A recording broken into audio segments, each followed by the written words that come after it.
হইলো রে? মুখটা ভন্ডল কুটকুটের মতন করে রেখেছিস তুই। ভাই জানিস মনের ভিতরটা কেমন জমা হয়ে আছে রে, জাম হয়ে গেছে মনে হচ্ছে। তাহলে মনের কোথায় গেলা বিরাইতে চাইছি না। তোর মনে মনে হয় কনস্পিরেশন হয়ে গেছে রে। পুকা চন্দ্র, ওইটা কনস্পিরেশন লাই রে, ওইটা কনস্টিপেশন বলে। মানে মানে ওইটাকে কোষ্ঠকাঠিন্য বলে। ওটা তো গুণ বেরোলে হয়, মনের আবার কিদের কনস্টিপেশন। যেমন পেটের গু না বেরোলে কনস্টিপেশন হয়, তো তোর মনের কথাগুলো বেরোচ্ছে না, তো তোর কনস্টিপেশনই হচ্ছে মনের।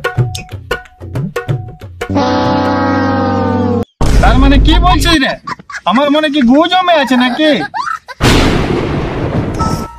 তাইলে ওইগুলা কি করে বেরাবে?